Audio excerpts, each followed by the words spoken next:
Hello, and welcome to this video on integrating by partial fractions. Um, we in class today discussed how to perhaps break down a fraction into smaller fractions, and so this method of integration is going to incorporate basically breaking down a fraction to smaller fractions so that we can perhaps find an antiderivative. So without any further ado, we'll take a look at the problem that you see here on the screen. So here we want to integrate the integral of 4x over x squared plus x minus 2. Now, again, you might, in other problems, try to perhaps simplify your fraction by using algebraic methods you know from the past. In this particular problem here, however, you really can't do much to perhaps simplify the fraction to make it simple using those particular methods. The other thing you could perhaps try to consider here would be a u substitution. The u maybe you would perhaps try to consider would be u equals to x squared plus x minus 2. But as I mentioned several times in class, when you calculate the derivative and solve for du here, we get that du will equal 2x plus 1 dx, and this 2x plus 1, I don't see that at all in my integral in the numerator here. So the method of integration by substitution is unfortunately not going to work here. So what we're left with is to try to integrate by using this partial fraction method. So as I showed you in class today, what you want to try and start doing is try to break down the original fraction you have. And to help doing that, what is kind of helpful is having the denominator in a factored form so we can start to see what the two smaller fraction denominators might be. So if we factor that original denominator, we would have that as x plus 2 times x minus 1. And as I mentioned in class today, right, we can start to try to see what this might be in terms of two fractions. One fraction will have denominator of x plus 2. The other fraction would have denominator of x minus 1. Again, the idea is that these two smaller fractions, if we were to combine them together, we would need a common denominator amongst those two, and the common denominator of those two denominators would be the x plus 2 times x minus 1 expression we see in the original bigger fraction. The numerators of these smaller fractions, we don't know what they are, and so I'm going to put a and b respectively for their numerators because that's what we're next going to try and solve for. This does involve techniques that you learn to solve rational equations. So to quickly get at solving for the a and the b, we can multiply everything through by our common denominator of x plus 2 times x minus 1. So every single fraction I'm going to multiply through by that common denominator. So when we do this, what will happen next is that we will get rid of all of the fractions. So on the left-hand side of our equation, we'll just be left with 4x. On the right-hand side of the equation, the first fraction we have there, what we'll be left with will be just a times x minus 1. And the last fraction on the second side of the equation will be left with just b times x plus 2. Now, to help now solve for a and b, this resultant equation really should hold true for any particular x value. So we kind of have the freedom, if we want, to choose whatever x we would like.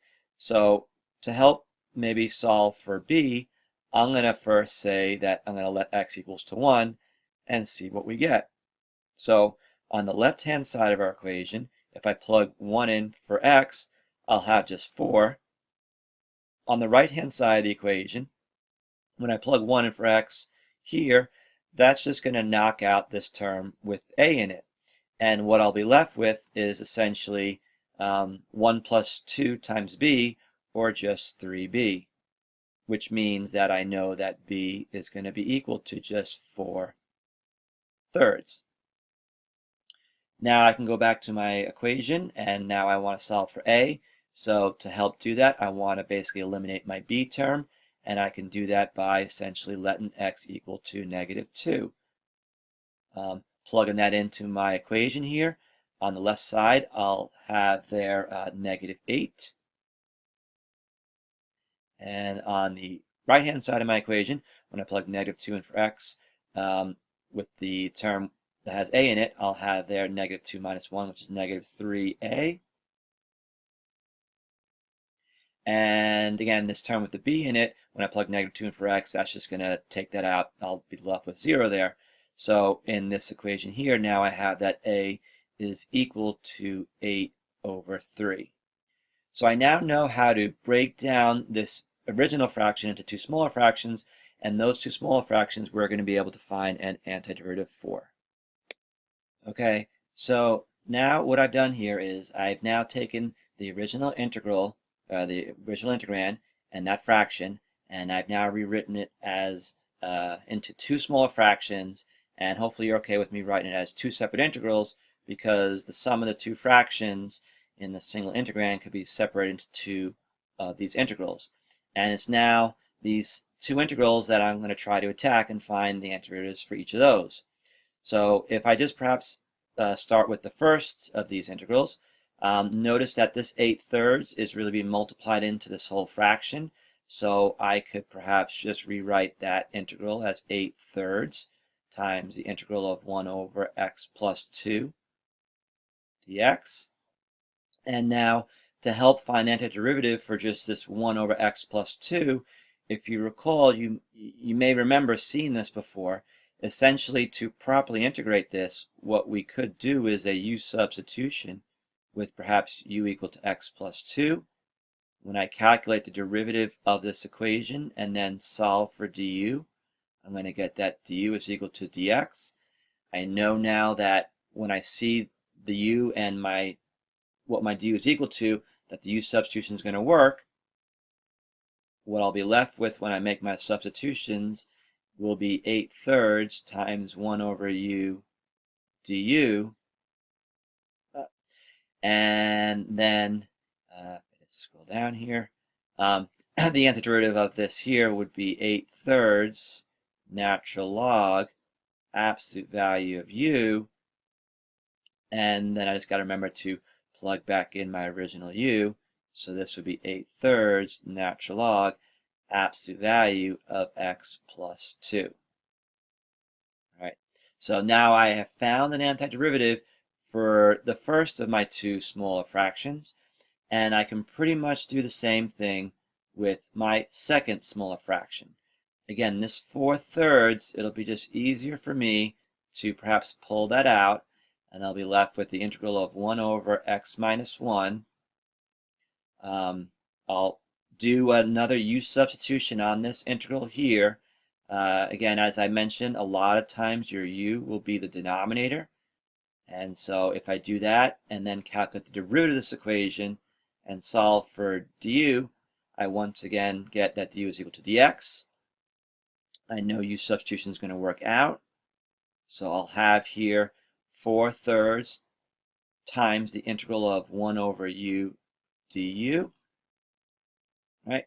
And then the antiderivative of 1 over u, again, we know is natural log absolute value of u. And then the last thing always to do here is just plug back in for my original u. And in the second fraction, the u there was x minus 1. And of course, can't forget that plus c to make sure I get my bonus points on the test next week. So this is essentially the method of integration by partial fractions. As we discussed in class today, you want to try and break down your fraction into two smaller fractions. And if this is the proper method to use, when you break down these fractions, you'll be able to essentially be able to integrate them Typically, U substitution is very commonly used in the integration of those smaller fractions. If you can go from the integral of 1 over x plus 2 straight to the antiderivative, that's fine. Just so long as you get the right antiderivative, that's all that really matters. So hopefully this video will help you with this last method of integration. In class tomorrow, the sub will give you your review sheet, which will contain all the methods of integration that we've learned. You'll obviously have time to work on in class tomorrow. I will be after school. That will be available after school for extra help if you need it. And on Thursday, the double period, if you're around, I'll be around as well, and you can also ask questions then. All right. Hope that again this helped you out, and I will see you soon. Take care.